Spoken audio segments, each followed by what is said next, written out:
لا إله إلا الله محمد رسول الله.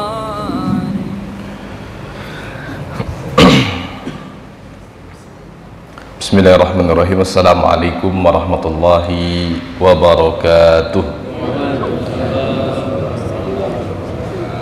Alhamdulillahi rabbil alamin.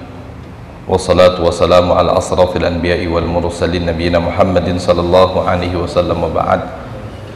Rabbi israh li sadri wa yassir li amri wahlul 'uqdatam min lisani yafqahu qawli. Allahumma zidna ilman warzuqna fahman wa amalan mutaqabbalan, amin amin ya rabbal alamin.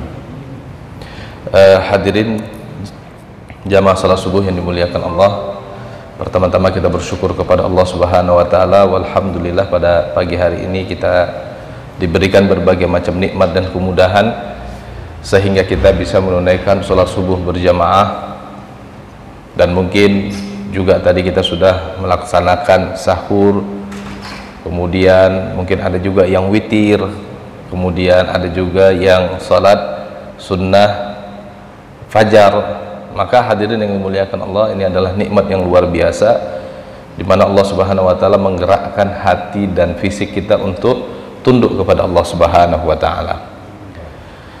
Dulu baginda Muhammad sallallahu alaihi wasallam pernah membonceng salah seorang sahabat. Ketika itu dibonceng tidak menggunakan sepeda karena belum ada sepeda. Waktu itu pakai bigal. Nah, sahabat yang dibonceng itu adalah Mu'ad. Rasulullah sallallahu alaihi wasallam mengatakan, "Ya Mu'ad, at-tadri ma haqqullah 'alal ibad wa ma haqqul ibad 'alallah?" Mu'ad, kamu tahu enggak hak Allah atas hamba dan hak hamba atas Allah Subhanahu wa taala? Mu'ad, dan ini akhlak para sahabat ya, tidak mau mendahului Rasulullah sallallahu alaihi wasallam. Sebenarnya Mu'ad bisa saja beristihad, mereka-reka, mencoba untuk menjawab, tapi yang dipilih oleh Mu'ad adalah Allah wa rasuluhu a'lam. Allah dan Rasulullah lebih tahu. Akhirnya Rasulullah sallallahu alaihi wasallam jelaskan pertama hak Allah atas hamba. Hak Allah atas hamba adalah ayya'buduhu wa la yusyriku bihi syai'a, agar hamba-hamba Allah ini menyembah Allah dan tidak mempersekutukan Allah dengan sesuatu apapun. Sedari awal hadirin yang dimuliakan Allah, ini adalah hak Allah yang Allah Subhanahu wa taala lekatkan pada manusia dan jin. Allah katakan, "Wa ma khalaqtul jinna wal insa illa liya'budun." Nah, kalau kita sudah menunaikan hak Allah, sederhana saja hak Allah, ibadah kepada Allah dan jangan pernah mempersekutukan Allah dengan sesuatu apapun, selesai. Maka kita punya hak atas Allah. Dan Nabi sallallahu alaihi wasallam jelaskan hak kita atas Allah, alla yu'adzib ma la yusyrik bihi syai'a. Hak kita itu adalah kita tidak diazab selama kita tidak mempersekutukan Allah. Artinya kita masuk surga.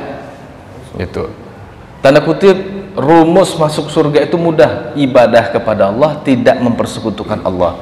Dan pada hari ini kan Allah Subhanahu wa taala udah menggerakkan hati dan fisik kita untuk bisa beribadah. Maka pada hari ini insya Allah yang ada di hadapan saya ini calon ahli surga gitu. Ya. Selanjutnya hadirin yang dimuliakan Allah, ini hari ini masuk tanggal 9 Zulhijjah ya. Kalau kita lihat dalam hadis-hadis Nabi sallallahu alaihi wasallam, Rasulullah sallallahu alaihi wasallam tuh tanda kutip sebutlah bahasanya itu mengagungkan ya hari 9 Zulhijjah ini, sampai Syekh Imam Bukhari rahimahullahu taala namanya Humaidi, beliau mengatakan sanna Sufyan sanna Daud an Abi Faza'ah an Abi Khalil an Abi Qatadah anna Rasulullah sallallahu alaihi wasallam qala siyamu yaumi Arafah yukaffiru hadhihi sanah wa sanatul lati taliha wa siyamu Asyura yukaffir sanatan. Qala Sufyan, qala Daud kana Atha la yasumuhu hatta balaghahu hadzal hadis. Jadi Imam Al-Humaidi mengatakan dengan sanadnya sampai kepada Abu Qatadah bahwa Rasulullah SAW pernah mengatakan begini, puasa hari Arafah, siyamu yaumi Arafah, yang insya Allah hari ini kita puasa, yukaffir hadhihi as-sanata wa sanata lati taliha. Keutamaannya, fadilahnya, puasa ini akan menghapuskan dosa kita setahun ini. Bahkan allati taliha akan juga menghapuskan dosa kita di tahun yang akan datang. Dan ini mimbabil hafi Nabi SAW ala fi'liha.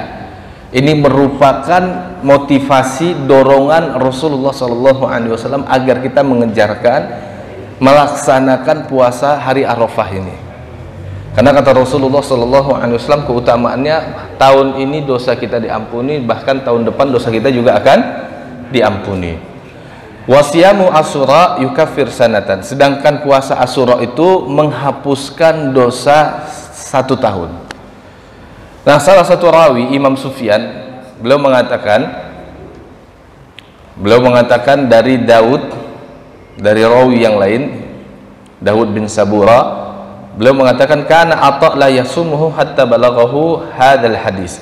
Dulu Imam Atha tidak puasa hari Arafah sampai kemudian hadis ini disampaikan kepada Imam Atha. Akhirnya Imam Atha tahu, oh iya, keutamaan atau puasa pada hari Arafah.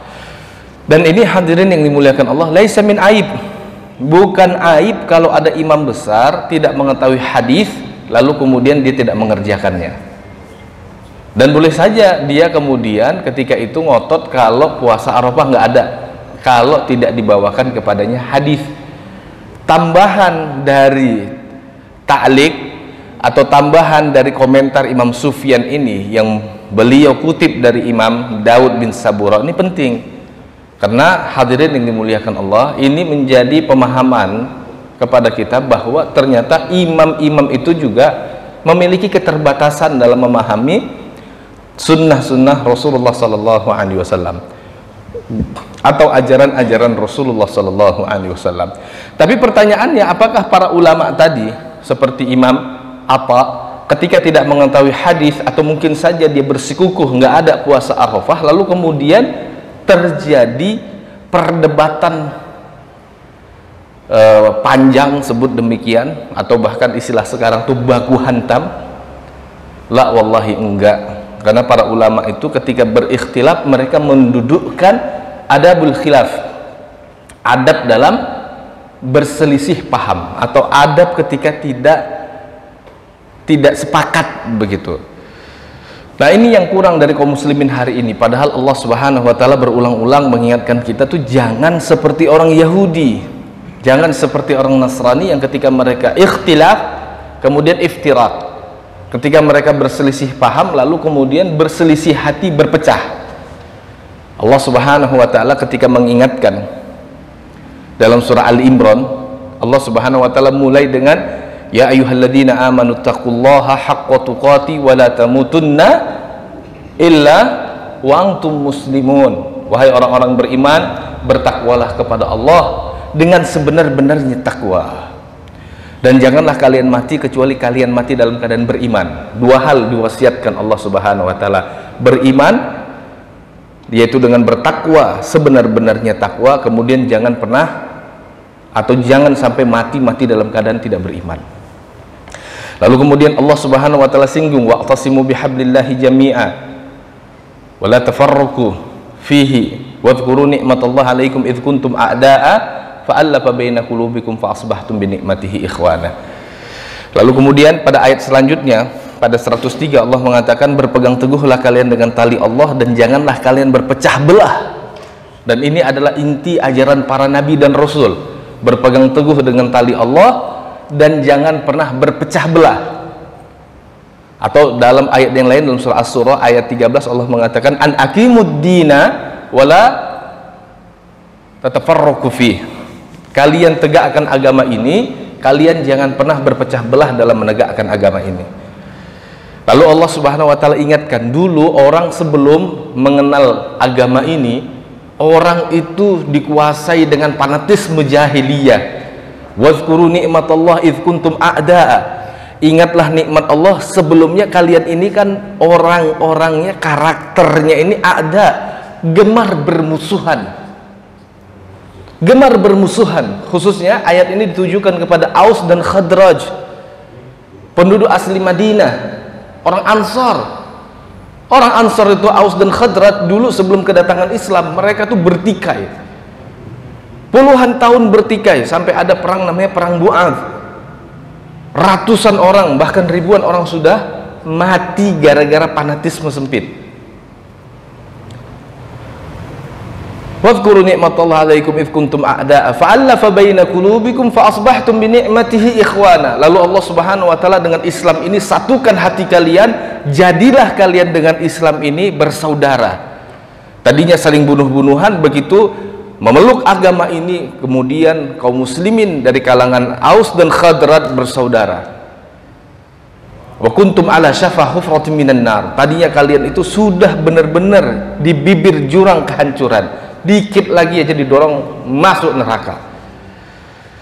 Lalu kemudian Allah Subhanahu wa taala selesai mengingatkan itu, memerintahkan kita, wal takum minkum ummah, harus ada di antara kalian sebagian kaum muslimin yang mereka fokus membentuk sebuah gerakan. Wal takum minkum ummah yad'una ilal khair, yaitu gerakan yang mendakwahkan manusia kepada kebaikan. Wa ya'muruna bil ma'ruf wa yanhauna 'anil munkar, yang menyuruh manusia kepada yang ma'ruf dan mencegah manusia dari yang mungkar. Wa ulaika humul muflihun, mereka ini, kelompok khusus ini adalah orang-orang yang beruntung. Lalu kemudian ditutup dengan tutup yang baik sekali. Wala takunu kalladzina tafarraqu wakhtalafu min ba'di ma ja'ahumul bayyinat. Kalian itu jangan seperti Yahudi, kalian itu jangan seperti Nasrani. Wala takunu kalladzina tafarraqu, yang mereka itu gemar dikit-dikit berpecah, gemar dikit-dikit ikhtilaf, berselisih paham dan berselisih hati. Tafarraqu wakhtalafu min ba'di ma ja'ahumul bayyinat, setelah datang kepada mereka itu ajaran datang dari Allah. Dan ini jadi pelajaran penting hadirin yang dimuliakan Allah. Dulu sebelum datang ke masjid, dulu sebelum ikut pengajian, kalau nongkrong di pos RT aman-aman aja. Iya kan?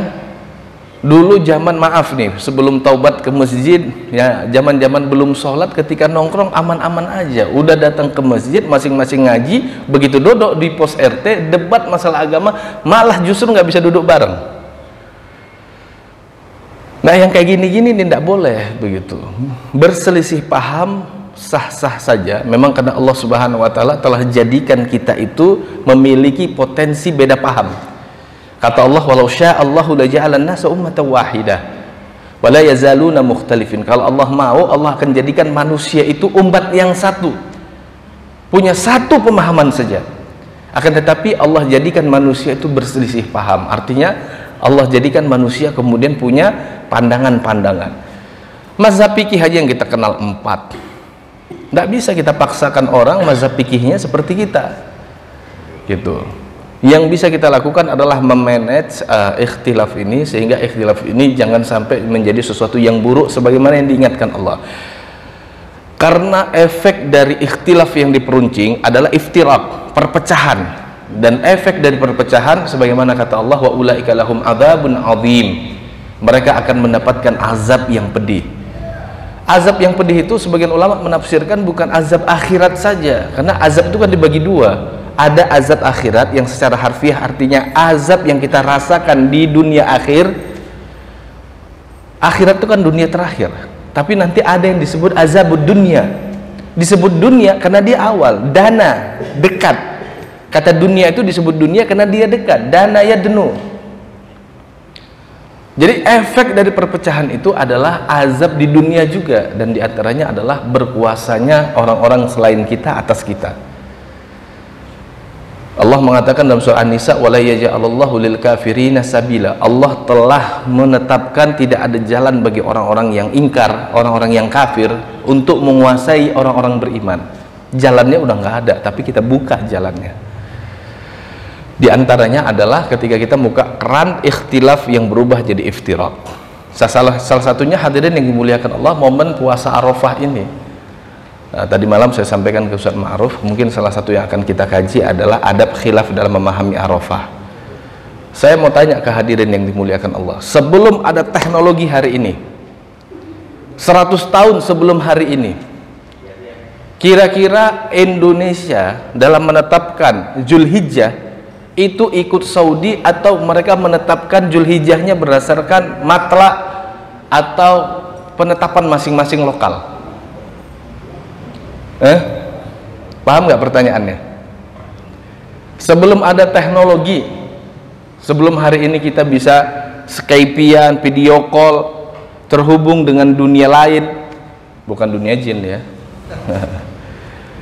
100 tahun lah sebelum hari ini, kira-kira kita Zulhijjahnya ikut Saudi, ikut Arafah, atau kita menetapkan Zulhijjah sendiri? Dari mana kita tahu Saudi? Nggak ada info dari Saudi. Indonesia ke Saudi aja dulu naik kapal itu 3 bulan, masa nunggu Saudi 3 bulan kemudian baru 9 Zulhijjah hari ini? Kan enggak kan. Makanya nanti kalau dalam buku-buku Syafi'iyah, Pak, itulah sebabnya di era itu ulama-ulama Syafi'iyah mengatakan afdolnya itu matlak itu berdasarkan lokal, namanya ikhtilaful matali'. Karena sulit wahdatul matlak zaman itu, sulit untuk punya matlak global. Maka sejak zaman para sahabat kita mendapati riwayat, misalnya Madinah udah berbuka misalnya, atau Madinah udah Idul Fitri. Begitu nanti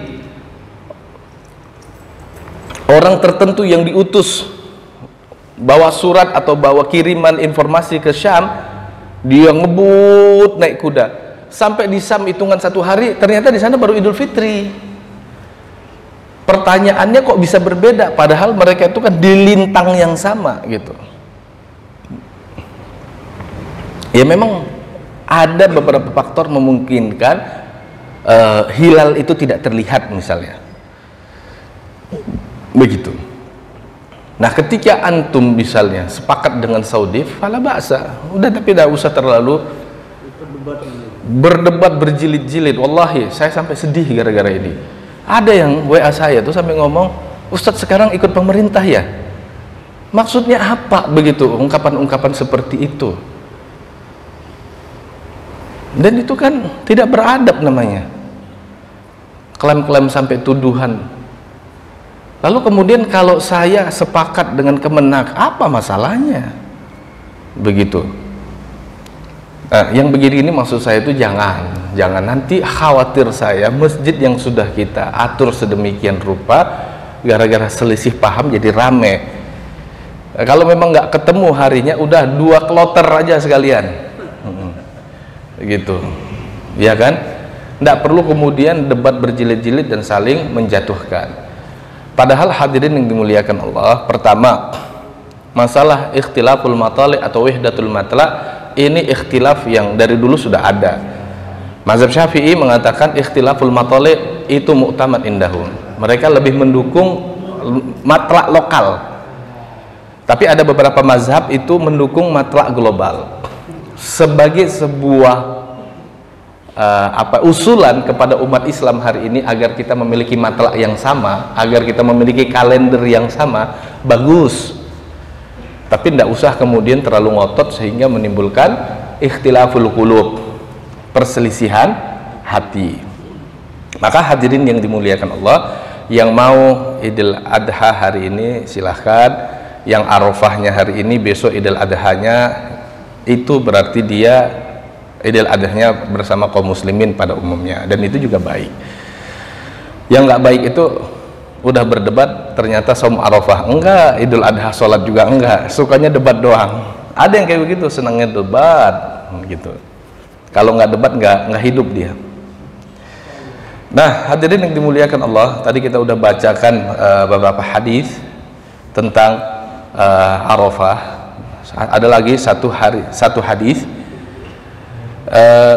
Ini diriwayatkan Imam Muslim, beliau mengatakan hadatsani Harun ibnu Sa'id hadatsana ibnu Wahab akhbarani Amr anna Aban Nadhr haddatsahu anna Umaira maula Ibni Abbas radhiyallahu anhuma haddatsahu annahu sami'a Ummul Fadli radhiyallahu anha taqul.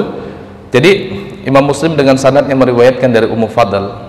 Ummu Fadl mengatakan syakka nasun min ashabi Rasulillah sallallahu alaihi wasallam fi siyami yaumi Arafah wa nahnu biha ma'a Rasulillah sallallahu alaihi wasallam fa arsaltu ilaihi biqa'bin fihi laban wa huwa bi Arafah fa syaribahu. Jadi ini ada sebuah riwayat, kata Ummu Fadl, sakkan nasun min ashabi Rasulillah sallallahu alaihi wasallam fi siyami yaumi Arafah. Dulu pernah para sahabat Rasulullah sallallahu alaihi wasallam tuh ragu puasa pada hari Arafah. Kayak kita hari ini nih. Ini Arafah atau belum masuk, atau kalau kita konteksnya Arafah atau sudah Idul Adha. Karena ini syak, karena ini meragukan gitu. Jadi para sahabat Nabi itu bingung, bagaimana ini? Nah, wa nahnu biha ma'a Rasulillah sallallahu alaihi wasallam. Dan kami ketika itu, kata Ummu Fadl, bersama Rasulullah sallallahu alaihi wasallam.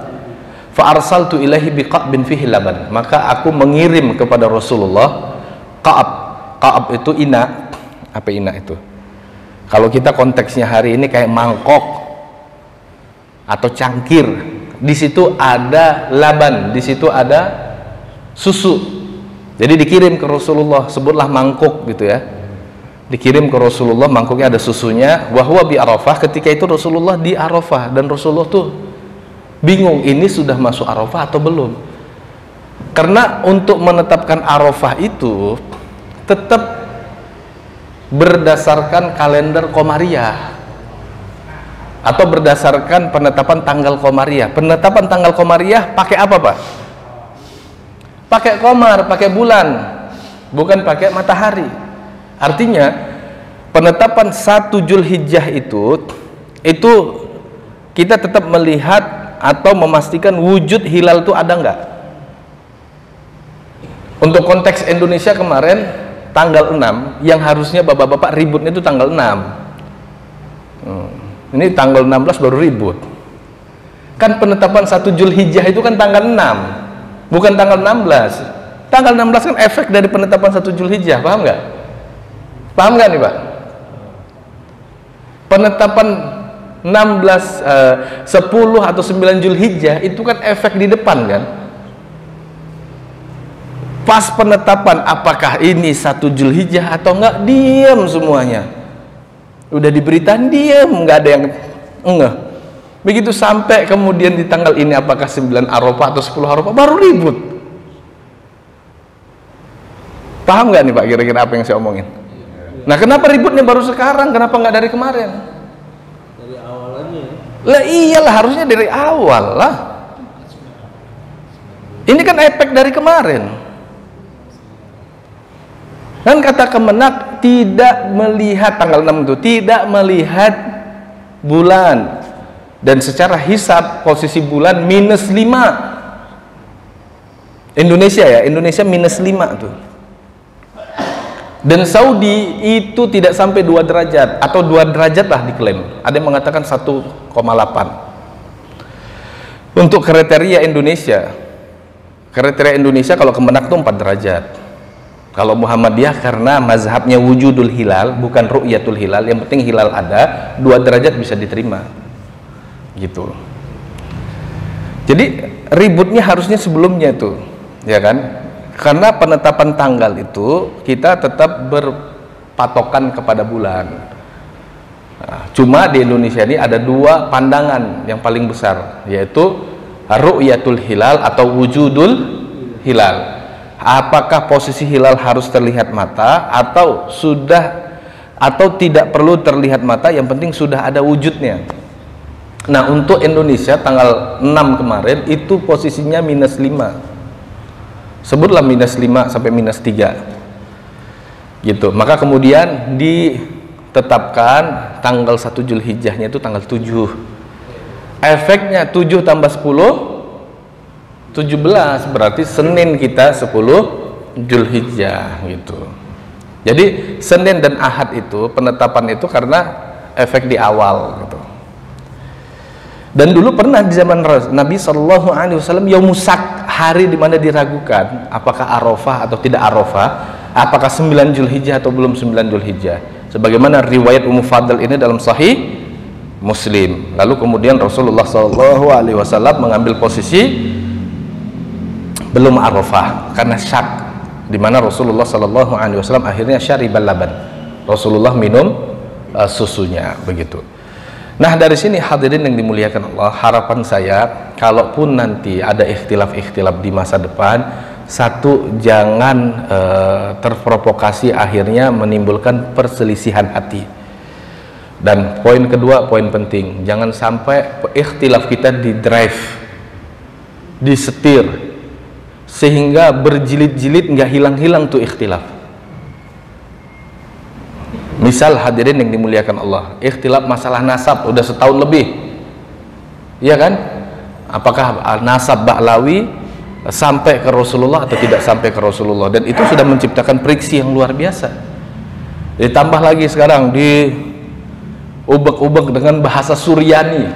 Nah, nggak tahu apakah nanti ini juga berjilid-jilid dan menimbulkan friksi. Kemarin hampir juga tuh masalah musik dan nyanyian. Begitu, untung tidak sampai berjilid-jilid, sudah redup. Ke depan jangan mau ada ikhtilaf apapun di driving kelompok di luar Islam. Berbulan-bulan bahkan setahun ikhtilaf terus dikelola sampai kemudian bukan hanya perbedaan pendapat tapi juga perbedaan hati dan terjadi friksi. Gitu Pak ya. Nah, hadirin yang dimuliakan Allah, selanjutnya kita ambil materi berbau fikih, karena kan tema kita fikih. Ya, pertama saya ingin ngomong begini, ini kan udhiyah atau kurban itu atau udhiyah itu kan sebenarnya menyembelih hewan kurban atau menyembelih hewan pada hari 10 Zulhijjah atau hari tasyrik. Nah, hadirin yang dimuliakan Allah, ini bagian bentuk bersyukur kita. Maka satu, dulu Nabi SAW sangat mengecam perilaku bakhil. Bahkan Nabi SAW kedua diperintahkan oleh Allah Subhanahu Wa Taala bersyukur atas nikmat yang Allah berikan, salah satunya dengan cara berkurban. Inna a'tainakal kautsar fasalli li rabbika wanhar. Sesungguhnya kami ya Muhammad telah memberikan kepadamu ya Muhammad al-kautsar. Kata al-kautsar itu secara harfiah diambil dari kata katsura yaktsuru, kasratan, banyak, dan kautsar sighah mubalaghahnya, ungkapan dalam bahasa Arab untuk mengatakan betapa banyaknya nikmat yang Allah berikan kepada Muhammad sallallahu alaihi wasallam. Dan ditafsirkan oleh Muhammad sallallahu alaihi wasallam, salah satu nikmat yang banyak itu adalah haudun au nahrun, sungai atau telaga yang diberikan oleh Allah Subhanahu wa taala kepada Muhammad sallallahu alaihi wasallam. Kata Nabi sallallahu alaihi wasallam, taridu alaihi ummati, nanti seluruh umatku tuh datang ke telaga itu. Bahkan dalam sebuah riwayat, ketika ada umat Muhammad sallallahu alaihi wasallam yang ditahan tidak bisa masuk ke telaga atau sungai tersebut, Rasulullah sallallahu alaihi wasallam langsung kemudian melakukan advokasi. Rasulullah kemudian datang ke Allah, Rasulullah mengatakan, ya Rabb, innahu min ummati, ya Allah, ini si fulan umatku ya Allah. Tapi kemudian dalam hadis riwayat tersebut dikatakan, innaka latahdi man ahdatsa ba'daka, ya Muhammad, kau nggak tahu apa yang dilakukan umatmu sepeninggalan dirimu. Ahdatsa ba'daka itu kalau diterjemahkan, umatmu itu sudah merubah ajaranmu. Umatmu itu salah satu perubahan ajaran itu adalah umatmu itu sudah berani menghalalkan apa yang engkau haramkan dan mengharamkan apa yang engkau halalkan.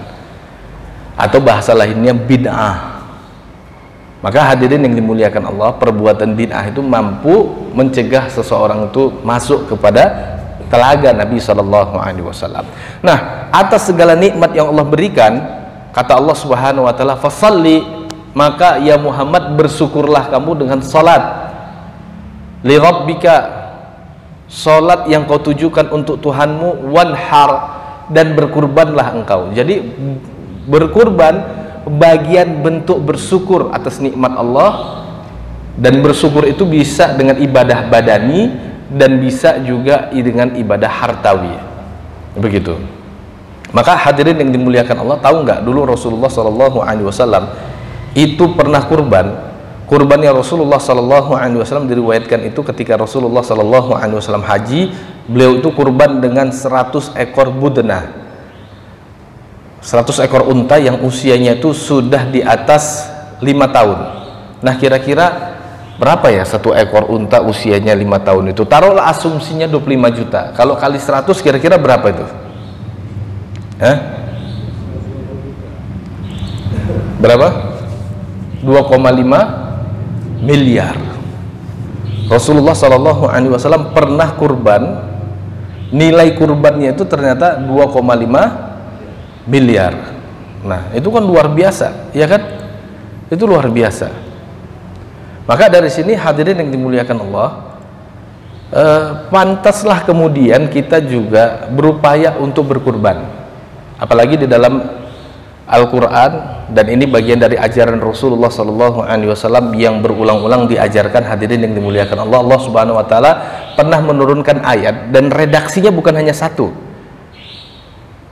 Sebut redaksinya kita ambil dalam surah Al-Hadid, surat ke-57 pada ayat 23, 24. Wallahu la yuhibbu kulla mukhtalin fakhur.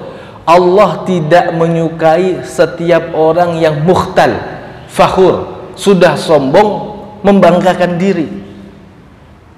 Siapa yang dimaksud oleh ayat sudah sombong, membanggakan diri? Karena ayat itu kan sedang mengomentari atau sedang mengkritik, mengecam perilaku orang-orang tertentu di zaman itu dan di zaman selanjutnya, khususnya di zaman itu. Nanti siapapun yang punya perilaku yang sama dengan orang-orang yang dikecam di zaman itu, itulah maksud ayat. Ayat itu kemudian dilanjutkan dengan ayat 24, alladzi yabkhaluna an-nasa wa ya'muruna an-nasa bil bukhli.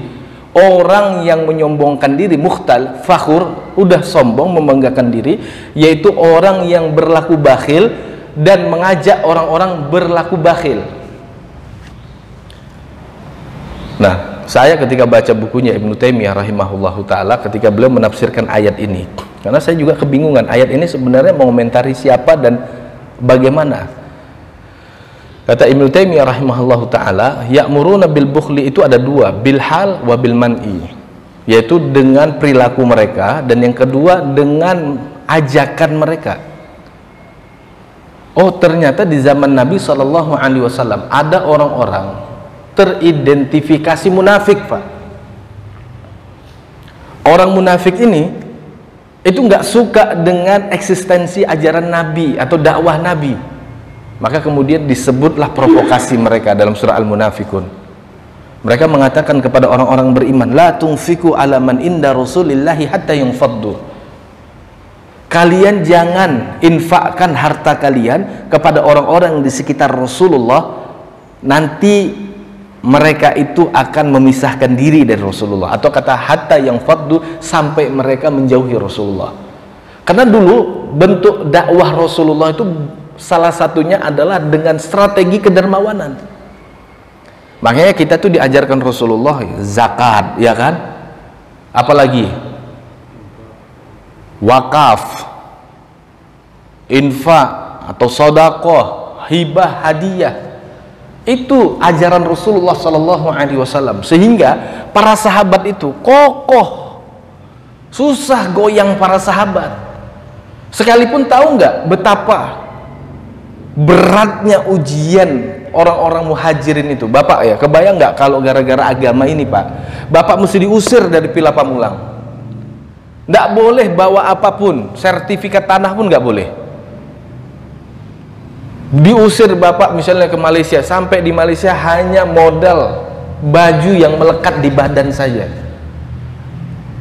Betapa hancurnya tuh hati Suhaib Ar-Rumi, orang kaya di Mekah, gara-gara iman kepada Allah akhirnya terusir ke Madinah. Begitu sampai di Madinah jadi orang fakir. perusahaannya tinggal, tanahnya tinggal, rumahnya tinggal, aset-asetnya tinggal, nggak bisa diambil lagi sama dia. Sampai di dalam ayat itu berulang-ulang Allah mengatakan mereka itu fakir. Ada ayat turun begini, lil fuqara'il ladzina ukhriju min diyarihim wa amwalihim yabtaguna fadlan minallahi wa ridwana.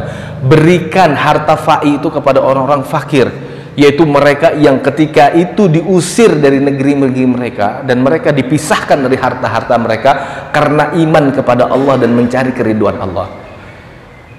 Abu Bakar, orang yang memerdekakan Bilal itu, begitu terusir dari Mekah, hijrah ke Madinah, nggak punya apa-apa, Pak. Nggak punya modal untuk kemudian buat perusahaan atau buat usaha, begitu. Fakir. Makanya Umar itu begitu mendapatkan harta fa'i Khaybar, dia datang ke Rasulullah saking gembiranya, ya Rasulullah, saya nggak pernah diberikan harta yang lebih besar daripada harta ini. Anfas, bahasanya itu anfas. Anfas itu maksudnya lebih berharga. Ketika itu Umar dapat jatah fa'i Khaybar. Saking gembiranya dia bilang, ya Rasulullah, saya nggak pernah dapat harta sebanyak ini. Famadza ta'muruni? Ya Rasulullah, apa yang kau perintahkan kepada saya ya Rasulullah? Ini harta besar banget. Kalau kita lihat konteks ya, ketika Umar sampai di Madinah dalam keadaan fakir, dia kemudian dapat harta sebesar itu, kan luar biasa ya. Tapi apa kata Rasulullah? In syi'ta habastal asla wa tasaddaq biha. Kalau kamu mau ya Umar, sekalipun konteksnya Umar tadi apa? Fakir ya. Kalau kamu mau ya Umar, kamu bisa tahan kepemilikan harta ini, maksudnya diwakafkan, jadi nggak milik Umar, harta itu akhirnya jadi milik Allah. Wa tasaddaq biha, dan kamu bisa sedekah dari hasil harta yang kau wakafkan itu. Akhirnya diwakafkan oleh Umar. Bapak sanggup nggak kayak gitu, Pak? Udah terusir ke Malaysia, tiba-tiba di Malaysia dapat jatah tanah, saking kan bahagia datang ke Rasulullah. Gimana ya Rasulullah? Udah wakafin aja kata Rasulullah. Wakaf itu. Sanggup nggak, Pak? Itulah Pak, kenapa kita nggak dipilih Allah jadi sahabat Nabi. Tuh. Itu kenapa kita nggak dipilih itu. Kalau anda ini kayak para sahabat Nabi, insya Allah dipilih gitu loh. Nah, tapi kita berupaya untuk mengikuti para sahabat Nabi ini, baik dalam akidahnya, akhlaknya, perilakunya, beragamanya, iya kan? Karena Allah mengatakan as-sabiqunal awwaluna minal muhajirin wal ansar walladzina tabauhum bi ihsan a'adalahumul jannah tajri tahtahal anhar. Orang-orang yang awal-awal lagi pertama-tama masuk Islam dari kalangan muhajirin dan ansor, begitu juga orang-orang yang mengikuti mereka dengan cara baik. Kita ini pengen akhlaknya seperti sahabat Nabi, sampai-sampai ya Pak, bajunya aja kepingin kayak sahabat Nabi gitu kan. Iya, kalah saya coba. Ya kan gitu. Karena kita kepingin apa yang Allah janjikan kepada para sahabat juga nempel ke kita, ya kan? Para sahabat itu belum wafat, kata Allah, a'adalahumul jannah, Allah telah sediakan untuk mereka surga. Belum lagi wafat, Allah katakan radhiyallahu anhum wa radu an. Allah ridho kepada mereka dan mereka ridho kepada Allah. Nah, kita ini kepingin kayak sahabat Nabi SAW, baik dari segi akidahnya, keyakinannya. Tengok tuh Umar itu lagi keadaan fakir miskin, ditawari Rasulullah wakaf, jadi itu wakaf. Kita kepingin ukhuwahnya juga Pak, dan salah satu cara memupuk ukhuwah itu Rasulullah mengatakan tahadu tahabbu, kalian saling menghadiahkan. Jangan sepele ini, datang ke tempat nih buat ente kopi, jangan sepelein itu, karena itu bisa menjadi sebab kita saling mencintai. Kadang-kadang kita itu kesel dengan teman, tapi karena teman kita tuh seneng ngasih hadiah ke kita, hilang keselnya. Benar gak? Benar nggak? Kadang-kadang kita tuh kesel dengan perilaku teman. Misalnya ada teman yang sholatnya itu pinginnya rapat, kita nggak pingin rapat, kesel. Tapi karena teman yang pingin rapat tuh sering ngasih kita kopi, nggak berani kesel kita. Ya kan? Itu ajaran Rasulullah. Makanya Rasulullah juga mengikat para sahabat dengan politik mu'akhah, dipersaudarakan. Salah satunya itu misalnya yang tercatat dalam buku-buku sirah itu Abdurrahman bin Auf dengan Sa'ad bin Rabi. Sehingga Sa'ad bin Rabi itu begitu disaudarakan dengan Abdurrahman bin Auf, dia katakan begini kepada Abdurrahman bin Auf, saya punya ladang nih, udah kita bagi dua aja, kamu pilih bagian yang mana. Itu kan luar biasa Pak. Itu kalau konteksnya kita hari ini, saya Ustadz punya rumah di Pila Pamulang, rumah saya ada 3, Ustadz mau yang mana? Kan saya terharu kalau Bapak kasih saya rumah. Itu. Ini bukan nyindir, enggak. Enggak nyindir, tapi begitulah begitu ya. Nah, sehingga para sahabat itu susah digoyang musuh-musuh Allah. Makanya kemudian orang-orang munafik itu punya politik, la tunfiku alaman inda Rasulillahi hatta yang faddu. Jangan kalian kasih infak-infak, sedekah-sedekah kalian itu kepada sahabat Rasulullah sampai mereka akhirnya berpaling dari Rasulullah. Dan termasuk juga politik Rasulullah itu kurban Pak. Sampai hari ini yang namanya makan daging itu kan mewah, ya kan? Orang kita datang ke warteg aja atau datang ke warung Padang aja, kalau ditawari ikan, telur, daging, ngambilnya telur kan karena paling murah begitu. Kalau daging 20 lebih Ustaz. Kalau telur ya paling 18.000 paling mahal, ambil 18.000. Nah, bayangkan ya, kalau kemudian kurban itu kita distribusikan atau manage dengan cara yang baik. Ini tempat-tempat kita ini Pak, ada problem dalam kurban Pak. Di sini surplus banget. Tapi Bapak coba jalan ke tempat-tempat tertentu. Makanya ke depan kita ini buat aliansi deh, masjid-masjid, buat pendataan dengan cara yang baik. Saya itu karena beberapa kali bawa-bawa daging ke kampung-kampung sebelah kita ini, ada yang satu rumah itu At-Taubah dapat, At-Taqwa dapat, Muhajirin dapat. Begitu saya tawarin satu, ya bukan satu RT, satu kampung lah begitu, saya tawarin, saya bawa kambing ke situ, nggak mau dia. Pak ini kambing Pak, tinggal sembelih aja Pak, biar happy di sini. Wah nggak usah Ustaz. Kenapa? Lah kita dari Taubah dapat, Taqwa dapat, Muhajirin dapat. Kalau mau Ustaz sembelih nanti dagingnya bawa kemari nggak apa-apa. Nah intinya dari kurban itu kan bukan hanya itu, tapi syiarnya itu ya kan, happy-nya itu gitu loh, nyembelih, bentuk ketaatan dan ketundukan kepada Allah. Makanya ke depan kita harus manage dengan baik. Karena pada saat yang sama saya panggil orang dari Rumpin Pak, saya kasih jeroan aja bahagia banget. Coba dikasih jeroan aja bahagia banget gitu. Waktu saya akhirnya datang ke Rumpin, karena di Rumpin ternyata nggak ada yang kurban. Karena kalau menurut saya sih tidak ada yang teredukasi betapa utamanya kurban. Karena di Rumpin juga saya lihat rumahnya bagus-bagus, ada yang punya mobil juga, tapi memang agama nggak hidup di situ. Ya, karena kita kurang dakwah nih mungkin ke daerah Rumpin begitu ya. Jadi sehingga agama itu kurang hidup, kesadaran untuk berkurban itu nggak ada gitu.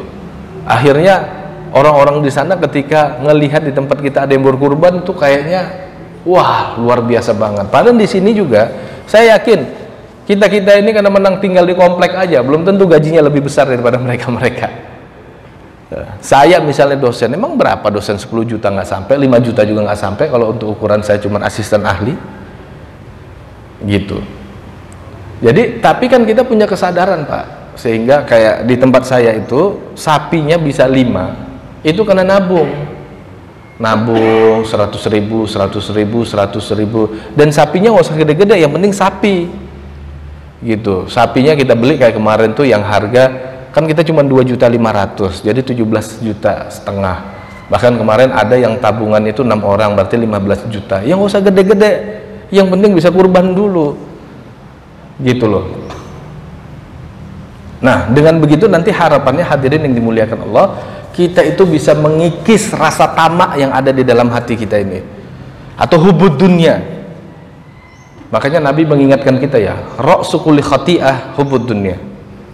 Sebab segala kerusakan di dunia itu, atau kenapa kemudian ada perampokan, pembunuhan, bahkan pemerkosaan, bahkan korupsi, karena hubud dunia, rasa tamak yang ada dalam hati. Padahal dikasih makan sepiring juga kenyang kok. Tapi ada orang kalau cari dunia itu berpiring-piring, bahkan menghalalkan begitu, sampai korupsi triliunan aja tuh nggak kenyang-kenyang dia.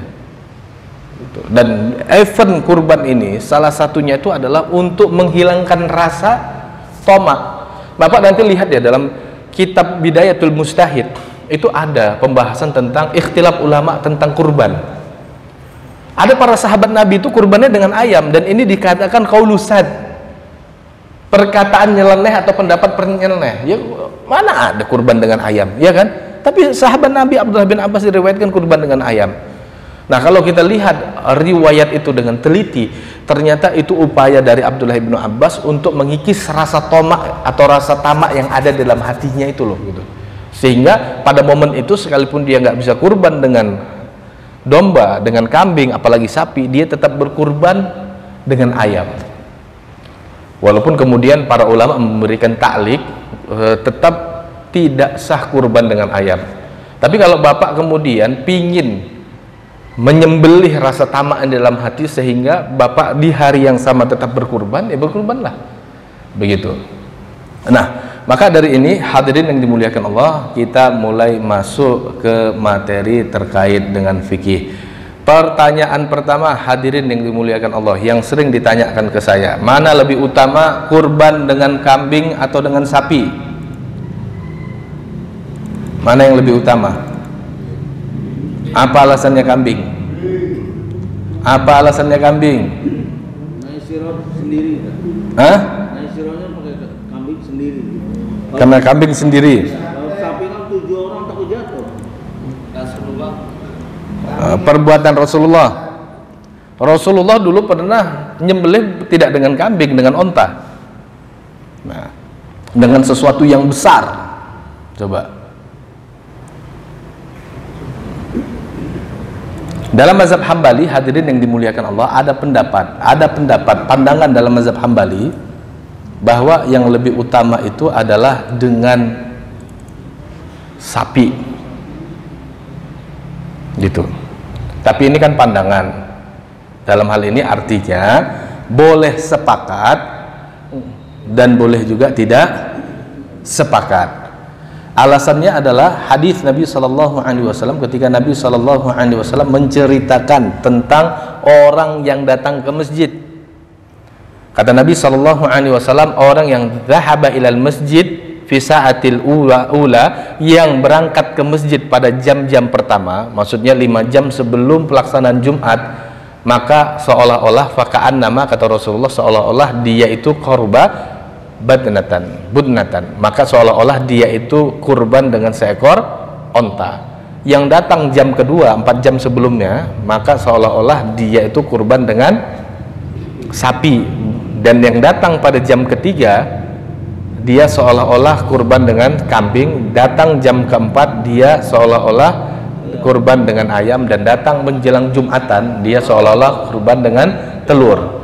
Nah, ini dijadikan dasar ulama Hambali bahwa kurban yang terbaik itu adalah dengan onta, sapi, lalu lanjut kemudian kambing, dan begitu selanjutnya. Tapi ini kan pandangan, begitu. Dan aspek yang lain juga mesti dipikirkan adalah kalau kurban, dan kurban itu kan dagingnya mau kita distribusiin, ya. Kalau dagingnya mau kita distribusiin, berarti kan kita harus berpikir mana yang lebih maslahat, kita distribusikan daging kambing atau daging sapi misalnya. Oh, di sini bapak-bapaknya senang kambing, Ustadz, ya udah, nggak apa-apa, kita dorong untuk kurbannya dengan kambing, gitu. Tapi ala kulli hal ini wacana fikih ya. Silahkan nanti ya mengambil mana yang menurut bapak-bapak lebih afdol. Nah, kedua, boleh enggak kita kurban dengan domba yang usianya itu belum setahun? Boleh enggak?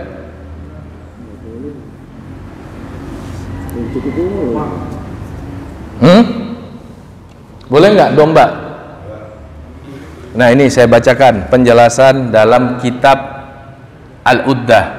La yujza minad dha'ni fil udhiyati illa makana sinnuhu 6 ashhuri wa dakhala fi sabi' fa aksar. Sawa'an kana dzakaran am unsa wa usama jazaan. 5 rawahu Abu Dawud wa Nasa'i min hadithi Mujasi qala sami'tu Rasulullah sallallahu alaihi wasallam innal jazaa yufi ma yufi minhu thanaya. Dan tidak sah kurban dengan seekor domba kecuali kalau usia domba tersebut 6 bulan masuk ke 7 bulan fa'akthar. Sama saja yang dikurbankan itu betina atau jantan. Dan ini catatan, boleh sebenarnya kurban dengan betina, boleh kurban dengan betina. Kenapa? Nggak ada larangan dari Rasulullah gitu. Tapi di Indonesia nggak biasa gitu ya, karena memang mungkin anggapannya kurban dengan jantan itu lebih utama. Ya, sama saja apakah kurbannya itu dengan betina atau dengan jantan. Nah, usia domba yang usianya itu sampai 6 bulan lebih disebut jazaan. Jazaan. Diriwayatkan Abu Daud dan Nasa'i dari hadis Mujasi, ia berkata, aku mendengar Rasulullah sallallahu alaihi wasallam pernah bersabda, innal jazaa yufi ma yufi minhu thanaya. Domba yang usia jaza itu mencukupi apa yang mencukupi kambing usia 1 tahun. Athanaya itu kalau kambing usianya lebih dari 1 tahun, kalau sapi itu usianya itu 2 tahun lebih. Nah, berdasarkan ini hadirin yang dimuliakan Allah, domba boleh dikurbankan dengan usia 7 bulan lebih gitu. Walaupun ada komentar nanti itu ditempuh ketika kita nggak bisa kurban dengan yang lain begitu. Tapi maksud saya cerita begini nantinya, mana tahu ada yang pengen kurban, tahu-tahu kambing sama domba udah inflasi. Ya. Kalau sekarang kan inflasi Pak, kambing 3 juta. Tadinya kalau di luar kurban kita bisa beli 2 jutaan, sekarang udah 3 juta. Mana tahu bapak-bapak mau kurban, tahu-tahu duitnya cuma 1.200.000, 1.500.000, 1.800.000, maka bisa ditempuh dengan kurban 1 betina. Betina kalau nggak ada dombanya yang tidak atau belum sampai usia 1 tahun. Begitu. Saya terus terang, ketika ditanya jamaah saya, Ustadz, saya pingin, kan jamaah suka curhat, Ustadz saya pingin kurban tapi duitnya cuma 1.400.000, gimana Ustadz, bisa nggak? Bisa, saya bilang, tapi nanti saya jelasin kurbannya dengan kambing betina. Emang boleh Ustaz? Boleh, karena tidak adanya larangan. Dan nanti kalau kita baca misalnya penjelasan para ulama mazhab, diantaranya misalnya Imam Nawawi rahimahullahu ta'ala, beliau pernah mengatakan begini,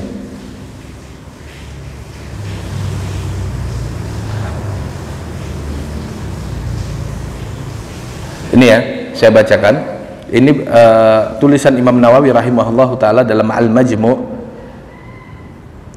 Beliau mengatakan fasyartul mujzi fil udhiyati ayyakuna minal an'am. Syarat diterimanya kurban itu harus an'am, harus hewan ternak. Maksudnya kambing, domba, sapi, onta. Wahya ibal, ini diterjemahkan nama dia, yaitu ibal, onta, bakor, sapi. Sawa'ung fi dzalika jami'ul anwa'il ibl, sama saja pada hal ini adalah seluruh jenis onta. Kan onta bukan hanya onta yang ada di Saudi. Di Saudi itu onta kan punuknya 1 kan. Sementara di Asia Tengah punuknya 2. Nanti kalau arah ke Kaukasus sana atau arah ke Mongolia yang dingin-dingin, onta itu bulunya tebal. Jadi apapun jenis onta boleh. Begitu juga apapun jenis kambing. Kambing itu kan macam-macam juga Pak. Kalau kambing di tempat kita ini kambing kacang, kambing sayur, lalu kemudian dikawinkan dengan kambing yang datang dari Pakistan, disebutlah Jawarandu. Aslinya kalau kambing dari Pakistan, India itu namanya etawa. Peranakan etawa disebut PE, peranakan etawa. PE kawin sama kambing kita namanya Jawarandu begitu. Apapun kambingnya boleh, mau sanen boleh. Nah, kemudian wajami'u anwa'il baqar wa jami'u anwa'il minad da'ni wal ma'zi wala yujza ghairu an'am minal baqar al wahshi. Tapi tidak sah kalau seandainya itu kurbannya itu dengan hewan yang tidak diternak seperti bakor wahsy, seperti sapi atau kerbau liar, hamir, keledai, atau yang begitu-gitu, bila khilafin, tanpa ada perselisihan di antara para ulama. Sawaun adzakar wal unsa min jami'i dzalik, sama saja kata Imam Nawawi, yang dikurbankan itu laki-laki jantan atau betina dari seluruh jenis hewan ternak tadi. Wala khilafa fi syai'in min hadza indana, tidak ada perselisihan dalam masalah ini menurut pandangan kami, maksudnya pandangan Syafi'iyah. Maka dari sini hadirin yang dimuliakan Allah, sebenarnya tidak mengapa kurban dengan betina, begitu. Gitu. Nggak tahu apakah ini sesuatu yang baru atau sesuatu yang tidak baru. Karena saya khawatir ada pandangan harus jantan misalnya, padahal enggak mesti juga. Gitu ya. Termasuk juga nanti hadirin yang dimuliakan Allah, kalau kita lihat ya dalam buku-buku fikih, kan ada pandangan, bukan pandangan, kan ada syarat dari kurban, yaitu khuluwun minal uyub dan salamatul a'dha. Nanti kalau kita buat pembagian kurban, syarat kurban itu pertama as-sinnu al-munasib, usianya itu harus pas sesuai dengan yang diajarkan Rasulullah. Kalau onta lebih dari 5 tahun, kalau sapi lebih dari 2 tahun, kalau kambing lebih dari setahun, kalau domba lebih dari 6 bulan. Jadi yang kurang dari itu nggak boleh. Yang kedua, khuluwun minal uyub, harus selamat dari aib. Ya, nggak boleh kalau hewannya itu aura itu buta sebelah, arja, almaridah, yang sakit misalnya kembungnya nggak kelar-kelar sampai kemudian badannya susut, latun kok kata Nabi itu sumsumnya sampai kalau dipegang tuh nggak berasa sumsumnya tuh. Tapi pertanyaannya hadirin yang dimuliakan Allah, kalau seandainya kurbannya dengan kambingnya tuh dikasih apa tuh kayak nemtex gitu tuh, bolong telinganya, boleh nggak kurban dengan kambing telinganya bolong? Atau bukan hanya bolong, robek telinganya, boleh nggak? Nggak boleh. Itu bukan cacat yang dimaksud. Cacat yang dimaksud itu adalah cacat yang sampai mengurangi kualitas kambing. Maka nanti kalau dalam kitab-kitab fikih, karena kebiasaan di Arab, ekornya itu diputus, Pak. Kebiasaan di Arab, ekornya diputus. Jadi dari kecil tuh ekornya diputus biar kambingnya itu gemuk, dombanya itu gemuk. Maka dalam kitab-kitab fikih kita akan dapati boleh, nggak apa-apa, buntutnya itu diputus. Bahkan ada juga pandangan begini, ada pandangan juga yang membolehkan kalau seandainya ekor testisnya itu di apa bahasa kebiri. Karena di Arab itu biar kambingnya itu gemuk, itu testisnya dikebiri. Kalau istilah kita dijadikan majir. Ya, itu di dalam kitab-kitab fikih dikatakan boleh karena yang demikian itu tidak mempengaruhi kualitas daging, gitu. Tapi ini pandangan ulama fikih. Kalau bapak nggak sepakat, ya karena mungkin Ustadz, testisnya aja di sini diperebutkan Ustadz, mahal gitu. Ya udah kalau gitu yang harus ada testisnya deh. Tapi kalau di Arab itu bukan sesuatu yang menarik begitu. Hanya di Indonesia dengan pandangan-pandangan tertentu, testis itu sangat berharga begitu. Konon kaitannya bisa poligami kalau makan testis kambing. Gitu. Ya wallahu a'lam bishawab, karena sudah jam 6 lebih, mungkin saya cukupkan. Nanti kalau ada tanya jawab atau kita cukupkan? Cukupkan ya. Ada satu aja silakan, satu aja, nggak panjang-panjang. Ini moderator kemana moderator? Iya. Pertanyaan atau menambahkan tema juga tema. Iya Ustaz, ini bertanya ini biar nggak pada ngantuk. Jadi tadi disampaikan bahwasanya kita ini ada suatu perselisihan ini. Nah itulah saya prihatin Ustaz ya, terhadap hal ini satu hal gedek dan prihatin gitu ya. Sementara orang lain bisa udah sampai ke bulan, istilahnya ini udah sampai kemana-mana. Nah ini masih memperdebatkan itu, nah gitu kan. Padahal kita ini tadi katakan kita ini saudara gitu loh. Kenapa sih kita mesti memperbesarkan soal perbedaan? Sekarang untuk menghadapi hal itu, bagaimana ya Ustadz untuk menghadapi orang yang macam gitu itu, atau suatu kelompok yang penting gimana supaya khususnya Indonesia ini damai gitu. Itu yang pertama. Yang kedua, ya, kaitannya dengan Ibnu Sina, suatu contoh ya, itu penemu masih terkait dengan ini, penemu daripada kedokteran, bahkan dimuliakan itu oleh Barat itu. Nah itu kenapa nggak merujuk ke sana gitu loh? Bahasanya orang Islam itu pada dasarnya tinggi gitu kan. Nah itu, maka dengan ketinggian itu diangkatlah yuk bareng-bareng gitu. Nah itu Ustadz, demikian. Terima kasih. Assalamualaikum warahmatullahi wabarakatuh. Assalamualaikum warahmatullahi wabarakatuh. Ya, terkait yang pertama, bagaimana untuk melerai perselisihan ini, maka saya katakan yang tidak memiliki kapasitas menahan diri, saya aja menahan diri. Sebenarnya saya kan anggota majelis ulama satu misalnya ya, bukan mau pamer-pamer, tapi kan harusnya saya kan punya hak untuk berbicara, tapi saya sendiri menahan diri untuk tidak memperkeruh. Nanti khawatirnya pro kontra kita tambahi jadi memperkeruh. Kecuali nanti kita komen itu untuk meluruskan saja, habis itu ya udah begitu. Jadi memang entah kenapa ada semacam kebahagiaan kalau berdebat, khususnya di media sosial. Iya, saya nggak ngerti itu penyakit apa begitu, penyakit hati kali. Ya, jadi kita tuh jangan terpancing untuk kemudian ikut larut dalam memperkeruh suasana. Terus terang saya khawatir di drive. Bapak-bapak tahu nggak? Gara-gara ikhtilaf musik kemarin, buyar tuh semua yang anti Israel. Mana? Sampai sekarang nggak bisa bangkit lagi. Yang tadinya netizen Indonesia sampai buat frustasi orang Israel, gara-gara ikhtilaf musik kemarin, sampai sekarang nggak balik lagi, nggak bisa dikumpulin lagi. Gimana sekarang? Sampai sekarang isu Palestina nggak naik. Orang capek udah cerita kemarin.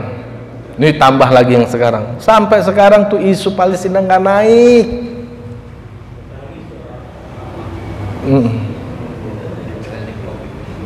Ini positif loh. Yang ngomong ini bukan hanya, terus terang ya, masalah isu musik kemarin itu, kita sampai dipanggil ke Jogja.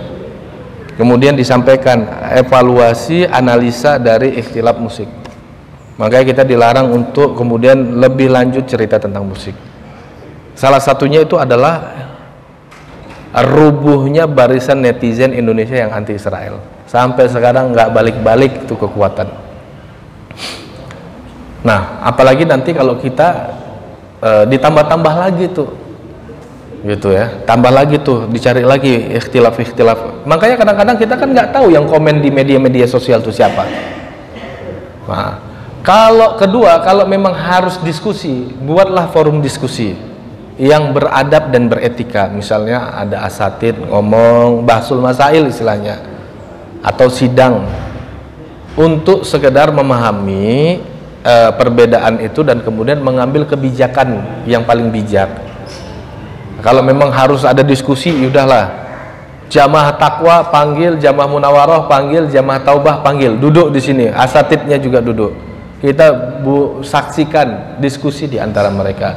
Setelah itu yang nanti munawarah tetap sekekeh mau hari Ahad, atau takwa mau hari Senin, ya nggak apa-apa, kan sudah terjadi proses dialog begitu. Ini jangan sampai dibiarkan jamaahnya ribut, tarik-tarikan, tekel-tekelan gitu. Dan saya tuh sangat tidak nyaman ketika saya diperolok seperti itu di WA. Ustadz sekarang udah tunduk sama pemerintah gitu. Apaan omongan seperti itu? Tidak beradab menurut saya. Hatta walaupun antum nggak setuju dengan pemerintah tuh nggak usah akhirnya tidak objektif gitu.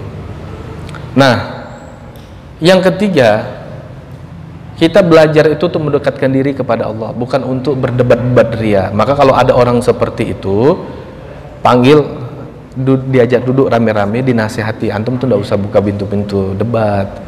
Apalagi kalau kemudian debatnya di medsos, atau apalagi kalau antum debatnya di belakang teman-teman yang lain, kesannya provokasi. Yuk kita duduk bareng-bareng sini, selesaiin. Nah, bukan untuk kemudian agar dia ikut pendapat kita ikut pendapat dia, hanya untuk menyelesaikan, ini loh pandangan kami, itu pandangan antum, udah selesai, udah masing-masing jalankan apa yang diyakini. Jangan ada lagi omongan-omongan di belakang, karena dulu orang munafik ketika menggoyang dakwah Rasulullah tuh begitu, menyebarkan isu-isu, ngomongin Rasulullah di belakang. Dan kalau kita punya kebiasaan yang sama, ini nanti umat ini nggak akan bisa satu nih. Itu poin pertama. Poin kedua terkait dengan Ibnu Sina, memang agak ribet nih, karena sebagian teman-teman itu sampai pada posisi mengkafirkan Ibnu Sina.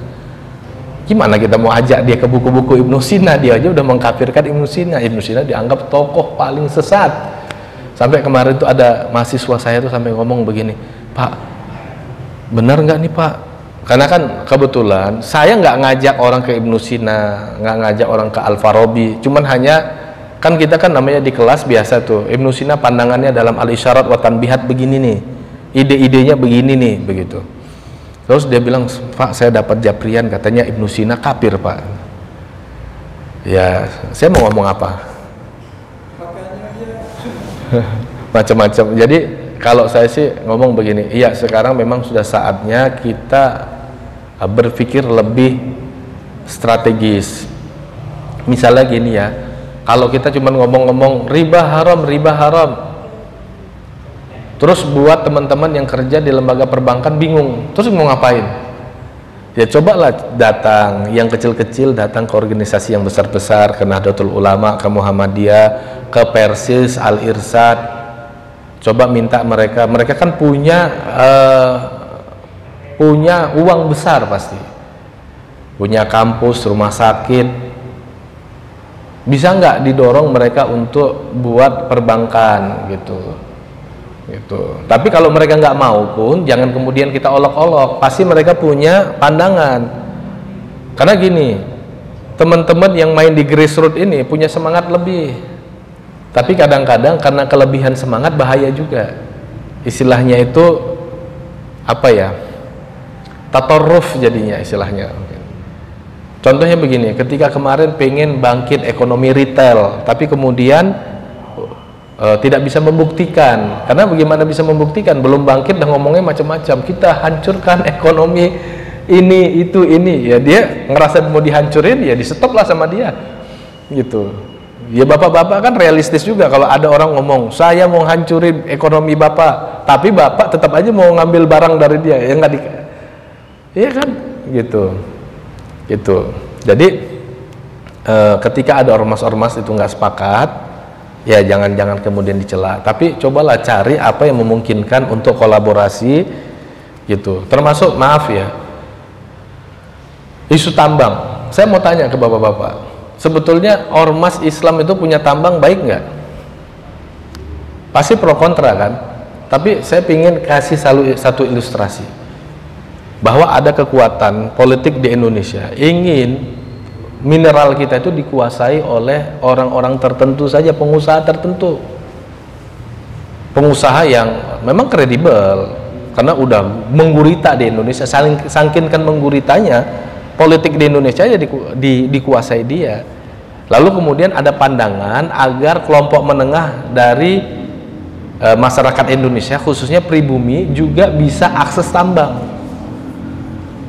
Kira-kira pandangan kedua ini menurut bapak-bapak positif nggak? Ada kelompok lain khususnya pribumi di Indonesia diperkenankan dapat IUP, izin usaha penambangan.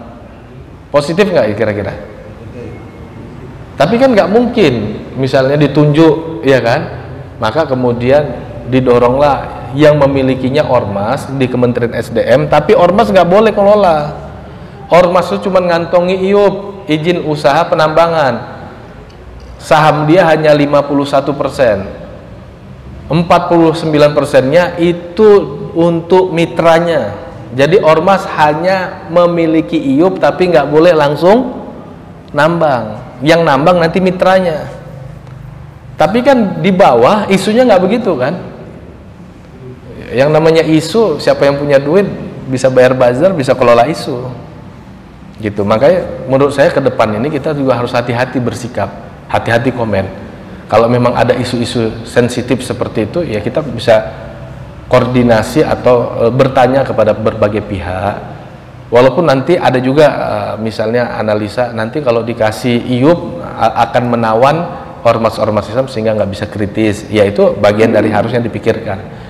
Tapi sisi yang lain, ketahuilah bapak-bapak, jamaah sekalian, Indonesia ini secara perekonomian nggak positif. Di antaranya adalah terlalu kapital, terlalu pemilik modal itu berkuasa. Nanti khawatirnya kita hanya memiliki dua kelas masyarakat, masyarakat elit kaya dan masyarakat miskin, nggak ada masyarakat tengah gitu. Kalau cuma ada masyarakat elit dan masyarakat miskin, udah gawat kita udah. Itu namanya perbudakan modern. Wallahu a'lam bishawab. Ya, terkait dengan ide-ide tertentu dari ulama-ulama tertentu, ya biarlah orang-orang tertentu, akademisi misalnya yang menggali, nanti dia yang mentransformasikannya kepada masyarakat. Wallahu a'lam bishawab.